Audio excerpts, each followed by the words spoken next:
The oil price crash investors have feared is finally here.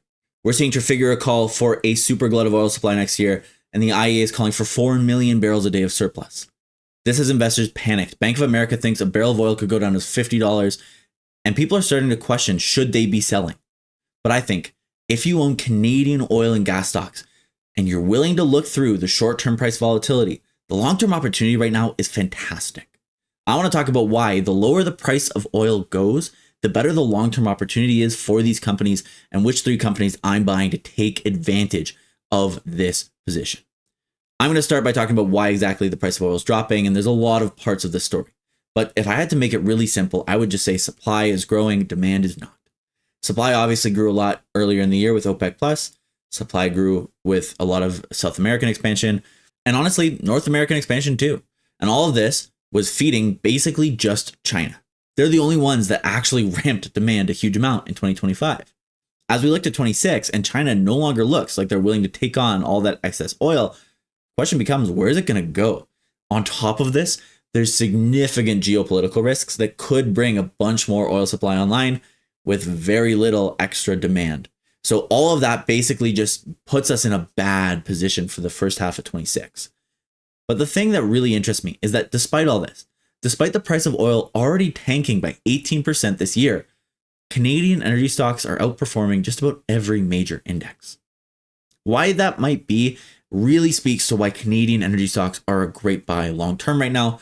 We're going to talk about a couple of key dynamics that play out in the short term here, and it all starts with short-term supply. Now, short-term supply, as you might know, is all baked into shale oil. That's really been the driver of supply growth. It's been the driver of short cycle supply, and it's almost all come from the United States. US shale has grown a huge amount.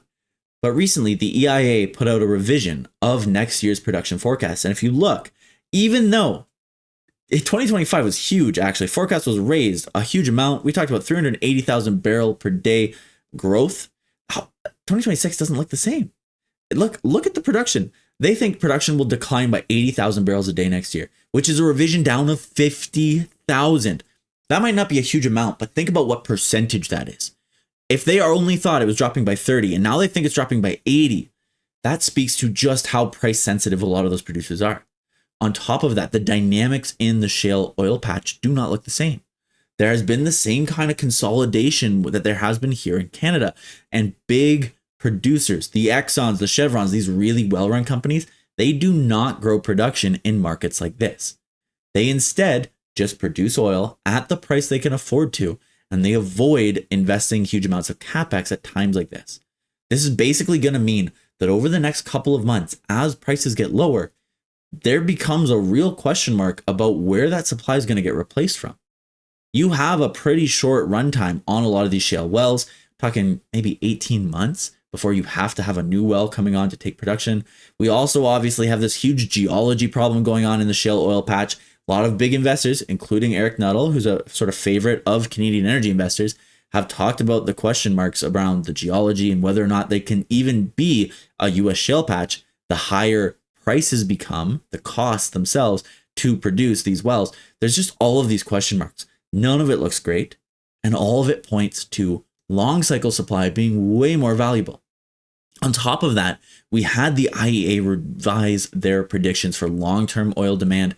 They revised them upwards significantly, talking about oil demand ramping for the next 25 years, meaning that a lot of investors who were banking on oil basically being worthless past 2040 are suddenly asking, whoa, where are we going to get supply for the rest of the world if we haven't been investing in it today? The real answer is going to be Canada. We have one of the best sources of long cycle supply, and our assets are going to be worth way more in the future than they were in the past. And the best thing about saying that right now is that it is no longer a theory. Because if you look at that same price of Canadian equities, you see how the asset value has started to be priced in. Think about Ovintiv moving into buy NuVista. That firm recognized the value of the assets NuVista sat on and was willing to buy it. Think about the whole Meg Energy saga. Those might have been Canadian firms, but they saw the value in those assets, and they saw that it was worth more than the company was trading for, and they swooped in. Think about Baytex selling off their Eagle Ford assets to refocus on Canada.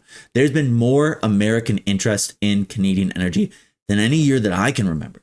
And a lot of energy investors here in Canada would be surprised because for a long time, American money did not flow here. Political risk was too high. But with even a slight shift in the politics, a huge shift has happened in the investments, and a lot of the value in these companies has started to be realized. The first stock that I'm looking to buy as prices drop is Canadian Natural Resources. And if I had to think about this company here, really the question would be, what's to lose? This is the blue chip. It is the largest player in Canadian energy. They have bought out so many tier 1 oil sands assets that they basically have supply forever. They have a huge growth plan coming in over the next year. The stock price has basically not moved all year, meaning that I've been buying repeatedly at just about the same price it is today.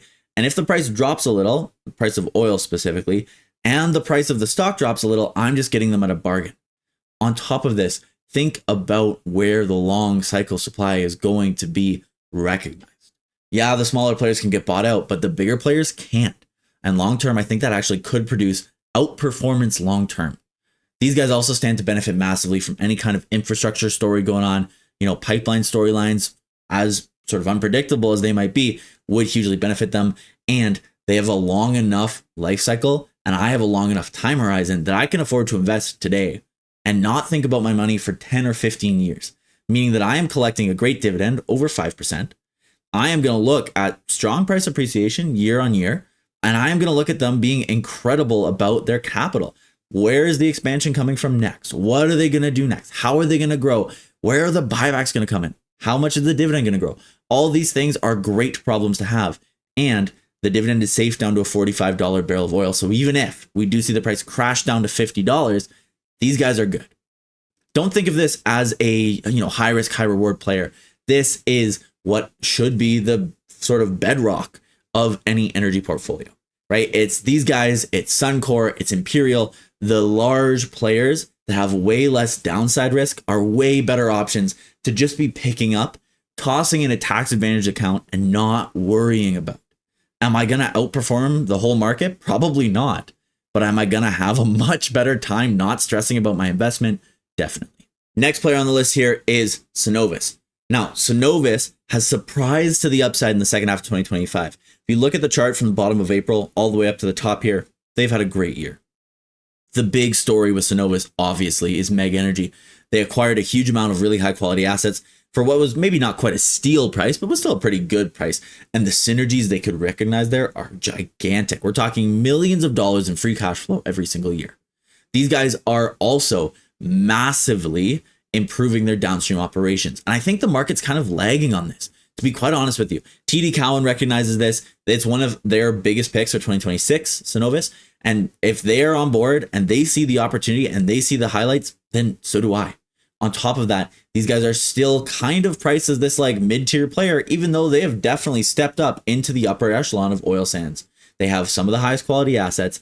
Yes, downstream is still in the process of turnaround, but I'm pretty happy. Management's done a fantastic job. Price is already up a significant amount this year, and yet there's still a lot of room to run. I'm looking at still a solid yield in the dividend. I'm talking about over 3%, which is nothing to sneeze at. Fantastic free cash flow growth over the next couple of years, which could be used in buybacks as they have done over the last little while. They bought back significant amounts of their shares over in November. I would expect to see a significant amount of share buybacks in December. And of course, the lower price goes, the better those buybacks look for me. And so the whole story here is just continued appreciation and growth. Meg Energy gets absorbed. They start to really optimize everything. Free cash flow starts to bump up. Free cash flow per share bumps up even more thanks to buybacks.